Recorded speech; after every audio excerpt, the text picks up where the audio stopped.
사도행전 5장 하나님의 말씀입니다.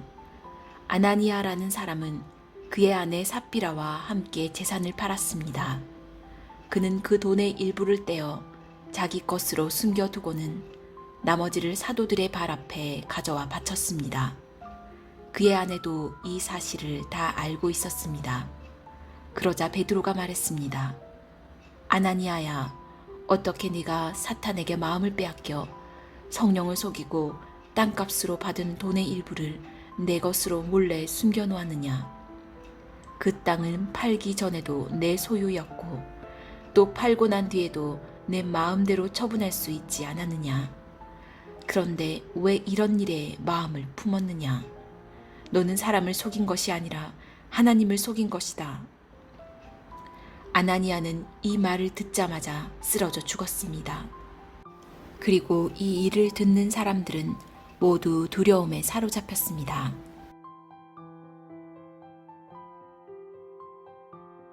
그때 청년들이 들어와 그 시체를 싸서 들고 나가 묻어주었습니다. 3시간쯤 지나서 그의 아내가 무슨 일이 일어났는지도 모르고 들어왔습니다. 베드로가 그녀에게 물었습니다. 말해보아라. 너와 아나니아가 땅을 팔아 받은 돈이 이것뿐인가? 삽비라가 대답했습니다. 네, 그게 전부입니다. 베드로가 그녀에게 말했습니다. 너희가 어째서 서로 짜고 주의 영을 시험하려고 하느냐? 보아라, 내 남편을 묻은 사람들이 문 앞에 있으니 이번에는 너를 메고 나갈 것이다. 바로 그 순간 삽비라도 그 발 앞에 쓰러져 죽었습니다. 그러자 청년들이 들어와 그가 죽은 것을 보고는 메고 나가 그 남편 곁에 묻었습니다. 온 교회와 이 일에 대해 소문을 들은 모든 사람들은 큰 두려움에 사로잡혔습니다. 사도들은 사람들 가운데 많은 기적들과 표적들을 일으켰습니다. 그리고 믿는 사람들은 모두 한 마음으로 솔로몬 행각에 모이곤 했습니다. 다른 사람들은 감히 그 모임에 끼어들지 못했습니다. 그러나 백성들 사이에서는 그들에 대한 칭찬이 자자했습니다. 더욱이 남녀할 것 없이 점점 더 많은 사람들이 주를 믿게 돼 그 수가 늘어났습니다. 심지어 사람들은 베드로가 지나갈 때 혹시 그의 그림자에라도 덮일까 해서 들것과 자리에 환자들을 눕힌 채 거리로 데리고 나왔습니다. 예루살렘 근처의 마을에서도 많은 사람들이 환자들과 더러운 귀신에 시달리는 사람들을 데리고 모여들었고 그들도 모두 고침을 받았습니다. 그러자 대제사장과 그의 한패인 사두개파의 당원들은 모두 시기하는 마음이 가득해서 들고 일어나 사도들을 잡아다가 감옥에 가두었습니다. 그러나 그날 밤 주의 천사가 감옥 문을 열고 사도들을 밖으로 데리고 나오며 말했습니다. 가라, 성전에 가서 백성들에게 이 새 생명의 말씀을 모두 전하라. 이 말을 듣고 그들은 이른 아침 성전으로 들어가 사람들을 가르치기 시작했습니다. 그때 대제사장과 그 일행이 도착해 공회와 이스라엘 자손의 모든 장로들을 소집하고 감옥에 사람을 보내 사도들을 데려오게 했습니다.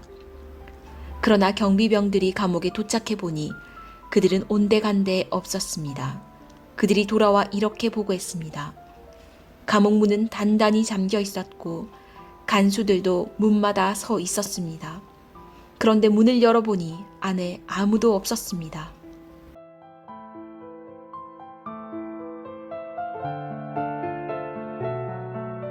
이 말을 듣고 성전 경비대장과 대제사장들은 당황해 이러다가 또 어떤 일이 생기게 될까 걱정했습니다. 그때 누군가 들어오더니 말했습니다. 보십시오.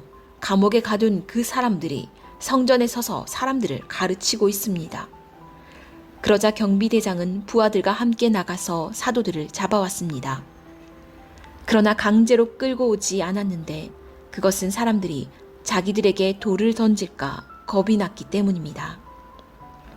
그들은 사도들을 데려다가 대제사장의 신문을 받도록 공회 앞에 세웠습니다. 대제사장이 말했습니다. 우리가 예수의 이름으로 가르치지 말라고 단단히 주의를 주지 않았느냐?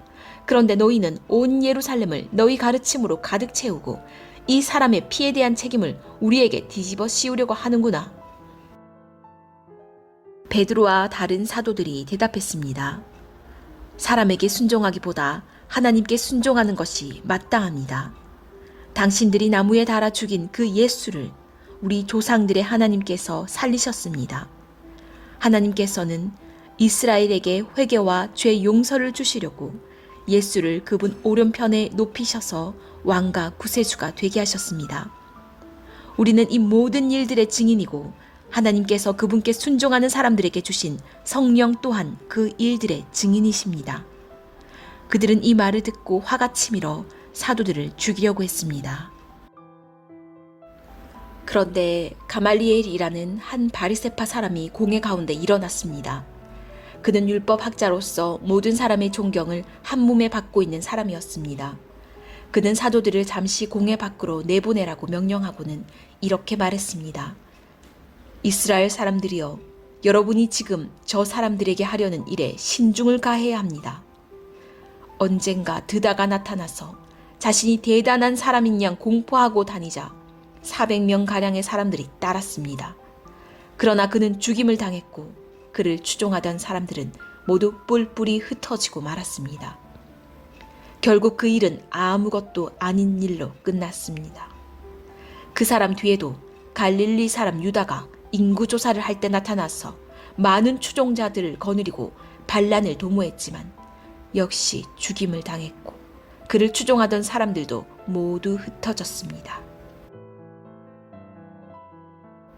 그러니 지금의 경우에 대해서도 내가 한마디 하자면 저 사람들을 상관하지 말고 그냥 내버려 둡시다. 만일 그 목적이나 행동이 사람에게서 비롯된 것이라면 망하고 말 것입니다. 그러나 만약 하나님으로부터 나온 것이라면 이 사람들을 막을 수 없을 것입니다. 행여나 여러분이 하나님을 대적해 싸우는 사람이 될까 두렵습니다. 그의 충고는 충분히 설득력이 있었습니다. 그들은 사도들을 안으로 들여 채찍질을 하고는 예수의 이름으로 말하지 말라고 명령하고는 풀어주었습니다. 사도들은 예수 이름을 위해 모욕당하는 것이 합당하다고 생각하고는 기뻐하며 공회를 떠났습니다. 그들은 날마다 성전에서 또 집집마다 다니면서 예수께서 그리스도라고 가르치고 선포하기를 쉬지 않았습니다.